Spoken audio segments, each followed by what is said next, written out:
வணக்கம் மக்கள், this is Vijay Pranesh. இன்னைக்கு என் கூட இருக்கிற ஒரு ஸ்பெஷல் கெஸ்ட் யாரு அப்படின்னா, தம்பி விஜய் மன்னிச்சுக்கோங்க. என் தம்பி விஜய் சிவகாசி படத்தில் கிட்டத்தட்ட 40 நாள் எங்கள் பேரரசு கொண்டு போய் காரைக்குடியில் போட்டான். இது என்ன சொல்கிறது, நம்ம போனோடனே அண்ணே என்னென்ன நீங்கள் அண்ணே என்னென்ன நீங்கள் ஏன்னா ஆஃபீஸுக்கு வரீங்க, அண்ணா டீ வாங்கிக்கூடான்றான். அண்ணா நீங்கள் நடிக்கிறீங்கண்ணே அப்படின்றான், வாய்ப்பு கொடுக்க மாட்டேன்றான். என் தம்பி விஜய்க்கு ஆரம்ப காலத்தில் அரசியல்னால் என்னென்னு நான் கொஞ்சம் சொல்லி கொடுத்துருக்கேன். தம்பி முதல்ல வட்டச் செயலாளர், பகுதி செயலாளர், ஒன்றிய செயலாளர், மாவட்ட செயலாளர், மாவட்ட செயலாளர், எம்எல்ஏ நின்னா இங்கே இருக்கலாம், எம்பி. இன்னும் நடிகரெல்லாம் அரசியல் வரக்கூடாது தம்பி. எப்படி வந்தாங்கன்னா அந்த காலத்தில் எம்ஜிஆரை தவிர வெற்றி ஓட்டவன் யார் இருக்காங்க சொல்லுங்கள். நியாயத்தை கேட்கும்போது பிரச்சனை வந்துடும். ஆமா, அங்க வில்லன் ஆயிடுறாங்க.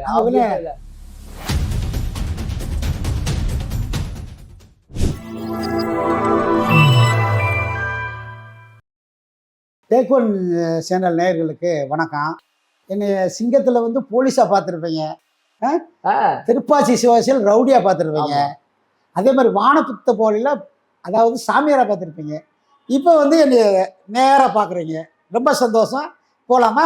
ஓகே, சொல்லுங்க தம்பி. பேரரசு அவர்களோட படத்துல உங்களுக்கு கொஞ்சம் டிஃப்ரெண்டா யூஸ் பண்ணிருந்தாரு, வில்லனோட கேங்கில் அப்படியே அடியாளலாம். அதுதான் என்னோட ஒரிஜினல். அதான் பேரரசு வந்து நம்ம என் தம்பி தான், தம்பி ரிலேட்டிவ் தான். அவருக்கு இங்கெல்லாம் வீடெல்லாம் இருக்குது, இங்கே ஹவுசிங் மேலே வீடு இருக்குது, அதெல்லாம் நான் டேக் கேர் பண்ணி வச்சுங்களேன், நான் பார்த்துட்ருக்கேன். அவன் சொல்லுவான், நீ அண்ணே உண்மையில் நீ வந்து நீ காமெடியன் கிடையாது, நீ வில்லன் தான். ஏன்னா ஏரியாவில் அப்படி தான் நடப்பேன். புரியுது.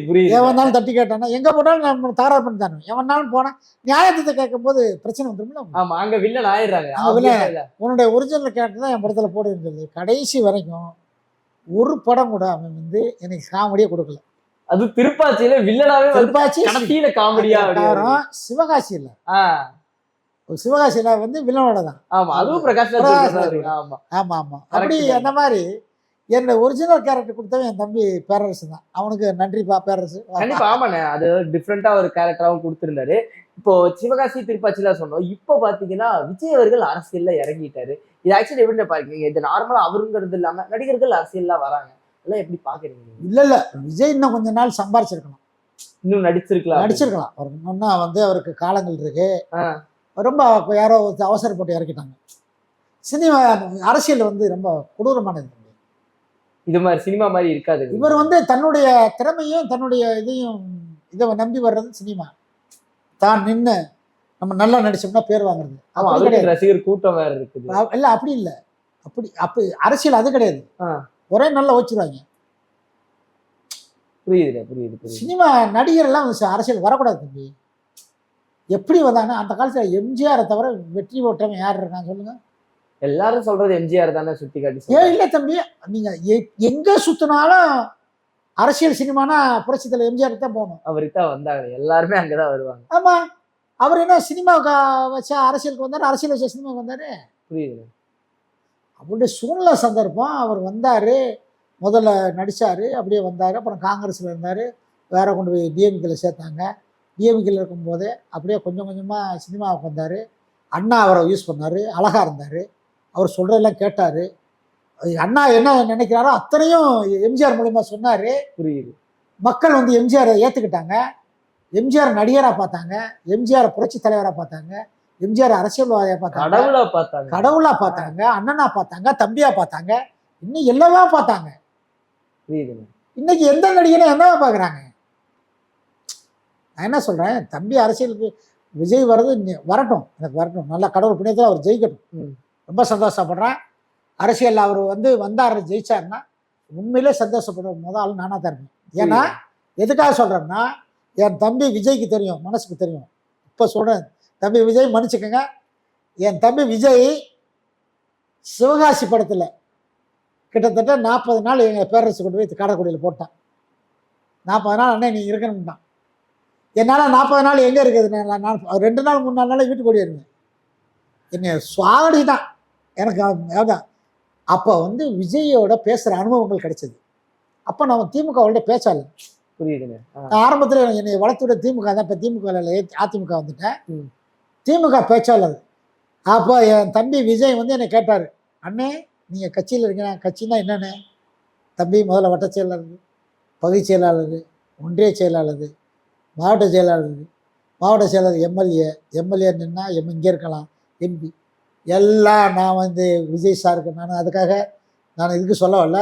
என் தம்பி விஜய்க்கு ஆரம்ப காலத்தில் அரசியல்னா என்னன்னு நான் கொஞ்சம் சொல்லி கொடுத்துருக்கேன். புரியுது. அது அவருடைய மனசுக்கு தெரியும், அவர் மனசுக்கு தெரியும். கேட்பாரு, அண்ணே என்னண்ணே என்னென்ன சாப்பிடுங்க, வயிறு 10% தம்பி இட்லியாக இருந்தால் ஒரு 6-7 இட்லி தம்பி, தோசைன்னா 5. அண்ணே இல்லைண்ணே என்னண்ணே நீங்கள் வேறு அப்படி சொல்கிறீங்க, நான் 1 தோசை 2 தோசைக்கு மேலே சாப்பிட முடியாதுண்ணே, அதுக்கு மேலே 1 தோசை நான் எக்ஸசைஸ் பண்ணணுண்ணே. கஷ்டப்படணும். அவர் சொல்லுவார், தம்பி அண்ணா நீங்கள் நல்லா என்ஜாய் பண்ணுறீங்கண்ணே, அன்றைக்கி என்ன தான் காசு பண்ண இருந்தாலும் என்னால் அப்படியா அந்த ஹீரோ அவ்வளோ கஷ்டமான தொழில். இதெல்லாம் நாங்கள் வந்து என் தம்பிகிட்ட விஜய்கிட்ட வந்து சிவகாசியில் பேசினவங்க தான். வரட்டும், நம்ம தம்பி நல்லா வரட்டும், அரசியலில் நம்ம அதை அவரை பற்றியெல்லாம் நம்ம வந்து கமெண்ட்லாம் சொல்ல முடியாது. வரட்டும், வாழ்த்துக்கள். கண்டிப்பாங்க. இப்போ ரீசெண்ட் டைம்ஸில் எதனால அவ்வளோவா சினிமாக்களில் வந்து உங்களை பார்க்க முடியல? இனி உங்களோட சினிமா பயணம் எந்த மாதிரி? நானும் வந்து தம்பி சினிமாவில் முயற்சி தான் பண்ணிக்கிட்டு இருக்கேன். புரியுது. பண்ணால் நம்மளுக்கு அது என்ன சொல்கிறது, நம்ம போனோடனே அண்ணே என்னென்ன நீங்கள் என்னென்ன நீங்கள் ஏன்னா ஆஃபீஸுக்கு வரீங்க, அண்ணா டீ வாங்கிக்கூடான்றான், அண்ணா நீங்கள் நடிக்கிறீங்கண்ணே அப்படின்றான், வாய்ப்பு கொடுக்க மாட்டேன்றான். அப்படி சொல்லிட்டு நைட்டாக ஒதுங்கிடுறாங்க. பண்ணிடுறாங்க. நிறைய பெரிய முயற்சியெல்லாம் எடுத்துகிட்டு அப்போ பார்த்துட்டேன், சரி விடுங்க, இவ்வளோ நம்ம பண்ணிட்டோம், கிட்டத்தட்ட ஒரு 200 படத்துக்கு மேலே பண்ணியாச்சு. ஆமாங்க. இனி என்ன நம்ம ரைட்டுன்னு சொல்லிட்டு சந்தோஷப்பட்டுக்கிட்டு கிடைக்கிற படம். இப்போ லேட்டஸ்ட்டாக வந்து கருடன், சூரிய படம், தம்பி மாப்பிள்ளை, அவர் தான் மாப்பிள்ளை தான் அவர். அப்போ நான் அவர் டைரக்டர் மூலியமாக தான் போனானுங்க. அவர் ஒரு போலீஸ் கேரக்டர், அவர் சமுத்திரக்கணி சார் ஒரு கேரக்டர் பண்ணிட்டு இப்போ ரொம்ப காலத்துக்கு முன்னால் அவர் ஒரு படம் ஒரு 10 நாள் கேரக்டர் கொடுத்தாரு. அதை பண்ணிட்டு அந்த படம் தான் முடிச்சு டப்பிங்கெல்லாம் முடிச்சுட்டு அதுக்காக தான் எதிர்பார்த்து மார்ச் 29 ரிலீஸ். சந்தோஷமா இருக்கு, எனக்கு ரொம்ப சந்தோஷமா இருக்கு. இந்த 30 வருஷம் சொன்னீங்கல்ல, இந்த பயணத்தெல்லாம் பார்க்கும்போது டக்குன்னு நினைச்சு பார்த்தா பரவாயில்லடா இதெல்லாம் நான் பண்ணியிருக்கேன் அப்படின்னு உங்களுக்கு சந்தோஷப்படுறது எதை பத்தி? எதை நினைச்சு சந்தோஷப்படுறீங்க? இதெல்லாம் நான் பண்ணிட்டேன்டா அப்படின்னு எதை நினைச்சுனா தம்பி, சினிமாவில் ஜெயிச்சது தான் பார்த்தீங்கன்னா. ஏன்னா ஒரு மனுஷனுக்கு நீங்கள் எத்தனை கோடி இருந்தாலும், எத்தனை லட்சம் கோடி இருந்தால் கூட அடுத்த வீட்டுக்காரன் கூட தெரியாது. அவன் யாரும் தெரியலைங்க, அவரு பார்த்தது இல்லைங்க, அப்படியா அவர் கோடி சொன்னான். யோ நீ என்ன எத்தனை பேருக்கு ஃபேக்ட்ரி வச்சிருக்காரு, என்னென்ன வச்சிருக்காரு, பணம் அது வச்சிருக்காரு, இது வச்சிருக்காரு, இப்போ அவர் பெரிய ஆளியா? அப்படி கிடையாது. இப்போ சினிமாக்காரன் சோத்துக்கு இருக்க இல்லையா 4 படம், போறியா 4 பேர் போறான்னு சொன்னாலே நம்மள சார் வணக்கம் சார், சார் என்ன சார் என்ன பண்ண அப்படி கேட்டாலே போதும், அன்னைக்கு அந்த பூஸ்ட் அதுதான். அதுவே சக்சஸ் இல்ல. ஒரு மனுஷன் வந்து தம்பி அதுதான் அடுத்த ரெக்கக்னைஸ் பண்ணிட்டாலே வந்து ஒருத்தன் ரெக்கக்னைஸ் பண்ணாலே அவன் அதுவே பெரிய வெற்றி தானே. ஆமா, வாழ்க்கையில தெரிஞ்சுக்கிறேன். என்னுடைய கடைசி கேள்வினே இதோட இந்த பேட்டி நான் முடிச்சுக்கிறேன். அதாவது ரீசெண்ட் டைம்ஸ்ல இந்த கேரவன் கல்ச்சர் அப்படிங்கிறது கொஞ்சம் ஜாஸ்தியானதா வந்து சொல்றாங்க. முன்னாடிலாம் நடிகர்கள் வந்து ஒன்னா உட்காந்துருப்பாங்க, பேசுறதுக்கான டைம் கிடைக்கும். ஆனா இப்போ வந்து பெரிய நடிகர்களுக்கு எல்லாருக்குமே வந்து அந்த ஒரு கேப் கிரியேட் ஆயிடுச்சுன்னு சொல்றாங்க தானே. இது எப்படி நான் பாக்குறீங்க? ஒரு நடிகருக்கு இன்னொரு நடிகருக்கும் பழக்கமே கிடையாது. இப்போ ஓகே, ஒரு காலத்துல எம்ஜிஆர் சிவாஜி எல்லாம் வந்து இந்த கேரவன் கல்ச்சர்லாம் கிடையாது. புரியுது. ரவிச்சந்திரன் அவன் சிவகுமார் அதெல்லாம் சொல்லுவாங்க. ஒரு அவங்களுக்கு வேற வழி இருக்காது. நடிச்சு முடிச்ச உடனே ஒரு மரத்தடியில் போய் உட்காருவாங்க. அவங்களுக்கு பொழுது போகணும்.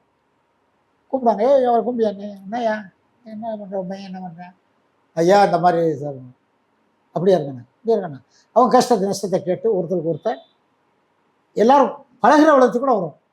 இன்னைக்கு அப்படி கிடையாது. அது நீங்கள் சொன்ன மாறிக்கிட்டு வருது தம்பி. சினிமா மாறுது, சினிமா மாறி அதுக்கு என்ன பண்ண முடியும்? இப்போ யாராக இருந்தாலும் ஷூட்டிங் ஸ்பாட்டில் போயிட்டு பார்த்தா ஸ்பாட்டில் போய் சார் வணக்கம் வணக்கம் ஓகே ஓகே அப்படி போய் அப்புறம் அவங்களுக்குள்ளே இந்த கேட்டகரி நடிகர்னு சொல்லுவாங்கல்ல. புரியுது. ஹீரோ ஹீரோயின் அப்புறம் பெரிய நடிகர்கள் அவங்க மற்ற நடிகர்லாம் வந்து அப்படியே அது அதில் வந்து அது வேற தவிர்க்க முடியாது. இது காலத்தினுடைய கோலம். அன்னைக்கு கேரவன்னா யாருன்னா தெரியாது. இன்னைக்கு வசதி பண்ணி கொடுத்துட்டாங்க. இப்போ நம்ம ஊருக்கு போகிறோம்னு வச்சுக்கோங்க, ரொம்ப வெளியே எடுத்து போகிறோம்னு வச்சுக்கோங்க, ஒரு ட்ரெஸ் மாற்றணும் வைக்கணும்னு சொன்னால் அன்றைக்கி லேடிஸ் எல்லாம் ரொம்ப கஷ்டப்படுவாங்க. ஆமாங்க. இன்னைக்கு கேரவன் வந்தது அந்த மாதிரி அவங்களுக்குலாம் வரப்பிரசாதம். புரியுது. நடிகர் ஒரு நடிகர்கள வெயிலே கிடப்பாங்க. ஆமாம், அதெல்லாம் நல்ல விஷயங்கள் தான். அதில் சில டிராபேக்ஸ், இந்த மாதிரி ஒரு டிராபேக்ஸ் அதான் சினிமா. ஓகே நான் இந்த ஒரு சந்திப்புக்கு ரொம்ப ரொம்ப நன்றி. உங்க வாழ்க்கை பயணத்துல ஆரம்பிச்சு சினிமாவோட நிலையை பேசி நிறைய விஷயங்கள் பேசுறோம். இந்த ஒரு பேட்டிக்கு ரொம்ப ரொம்ப நன்றி. நான் எந்த எந்த பேட்டியில சொல்லாத நிறைய மேட்டர் இந்த தடவை சொல்லியிருக்கேன். ஓகே, ரொம்ப ரொம்ப சந்தோஷம். சந்தோஷம். Thank you very much. பார்ப்போம். ஓகே.